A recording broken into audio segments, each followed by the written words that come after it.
And this is my version of what should have happened. Yeah. And, I feel like... Turned out a lot you better. You and Thomas should have been closer during that training. And now I've made it so. You make it kind of clear right at the start of the film that there's embellishments along the way. So I was wondering, when you were first writing it, what were the kind of rules you made for yourself in terms of what we can add and what we should kind of keep? How did no rules? No rules ever. Yeah. I knew right from the start. It's like especially in Polynesia, if you try and do something super truthful, you're just going to get in trouble because someone's going to be offended that their part of the story wasn't told right, and so to make it very clear to everyone at the beginning, I'm going to change everything and make my version of the events, even though I wasn't even there. And I watched the documentary twice, and then and someone was like, "Oh, do you want to talk to any of the players?" And I was like, "Nope, I don't want to talk to anyone. I've got enough. I'll do it how I think it should have been." And this is my version of what should have happened. And I feel like turned out a lot better. You and Thomas should have been closer during that training. And now I've made it so. Were there any of this is the new reality. This is what happened. Were there any of the additions that you kind of then watching it were like particularly enjoyed kind of seeing in the kind of the new whole version of thing. it? Yeah. Kaimana's entire performance, just the fact that she's highlighted as a trans woman and as a fa'afafine, that she's one of the lead female roles. I mean, that's huge in the industry. We don't see that at all. And, it's groundbreaking. But aside from that, Jaiyah's character is a lot of additions that I really appreciate. Yeah. She scores some goals. 2 goals that apparently didn't happen according to the documentary. She clearly wasn't watching. But more importantly, she gets to body slam Thomas Ronkin. Yeah! I only wish I could do that.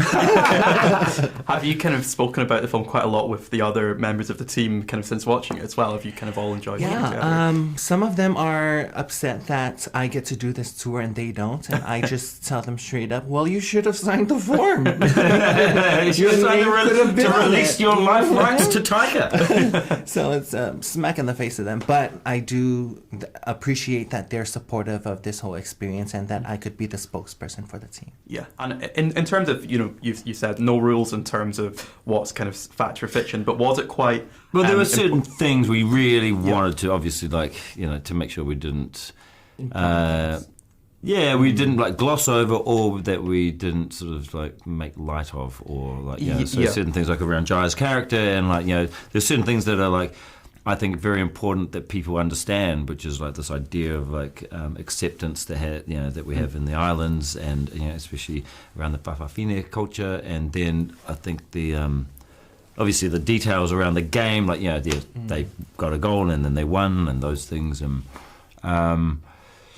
then Thomas's character has got certain there's definitely truth to that about his daughter and stuff, and there are other things that are in there which are true, which people would think that are completely made up. Okay. Like the Who's on the Plane TV show. There's an actual, there was a show called Flight Night. Oh, okay. And it was a real thing. Okay. With the prayer every day that stops everything, the bell. That's an actual thing too, curfew. That's a thing. And I had heard that from Steve and Mike that this big speech that Thomas does on the hill about the Tongan Wars and stuff was something that he actually made up. He didn't know anything about the history of this country. He just made up this thing about the wars between Samoa and Tonga. But it actually happened. And so there's lots of little things like that where you're those are nice little things to pepper through. But also, I guess, in terms of kind of actually portraying the culture of American Samoa as a place, was that kind of what was especially important? To you watching it as well, do you think that was quite important? Yeah. But also there's a lot of things from the Pacific in general that are put into there, there's things from my hometown in New Zealand that I've put in there, around the one policeman on the island and stuff, and so I don't know. I think as a community of Pacific Islanders, we all sort of pitched in and suggested things, and just sort of, it was a free for all. Anything could it was a good idea. Yeah, and in terms of the casting, Michael Fassbender as Thomas Ronkin, did you quite enjoy kind of giving him a few temper tantrums to have in the film? I mean, I'm led to believe that's not quite what Thomas Wrongman's really like, but was it quite fun? Is to he kind like of- that? or- He's, I mean, he's pretty stern. He's pretty, Yeah. he's Yeah. pretty strict and Okay. stuff. And Yeah, it's I've literally- seen him a couple times lose Okay. it. Yeah, but we elevated that a lot because Yeah. we needed the character to be a little bit more lost in the beginning to find somewhere to go that's satisfying for an audience. So, and it was fun to get Michael to do that. But the most fun was getting Michael to do more comedy. He's really good at it. Yeah. Was there any kind of particular moment watching the film that for you was like a comedic highlight of the film Jaiyah that was like that kind of really jumped out at you as the funniest moment? I think when the priest tried to say kako kakalo, which is all Samoans can't get enough of that one line, and it's so impactful to the Samoan community that he tried to say Because I couldn't say it right, and you can see me going. I was like, because Give up on it. I asked Dave, so I was like, what do you say? Like, did I pray? And this is like, what is it? kako kakalo, and then he just murmurs. And they whatever. said it once to me, and I was like, okay, and I did my speech, and then I was like, what the hell is that word? And I was like, oh wait, Yeah, it's close enough. and like but it's funny. everybody, everyone knows, everyone in the islands find it funny because they know I don't know what I'm saying, and like you can see me just in shame going like that, and I think like just a little in joke like Yeah. that I think is It's an really inside joke for the Pacific Islanders. Was that like always because you obviously always play a role in your own films? Was that always the role that you were going to play in this one? Would you have liked to try your hand at any of the other roles in the film? No.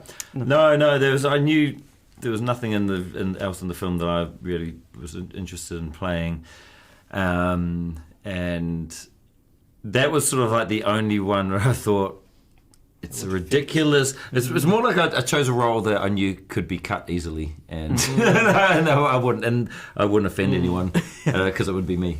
You could have had a pirate in the movie too. And Pirate priest. That's my next role.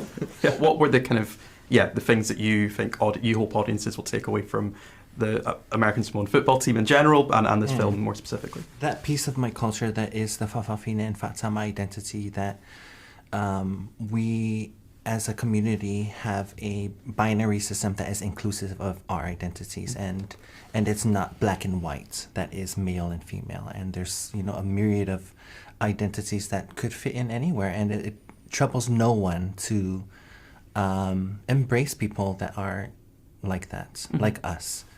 I love that. It's like it's not going to hurt you at all to just embrace someone. It's like it's actually easier. Yeah, because you're actually expending more energy by freaking out and having a problem with it, and it's actually affecting you more by having a problem with it. And if you like accept it and go, cool, you get all this free time to like deal with all the other shit that's going on in your life.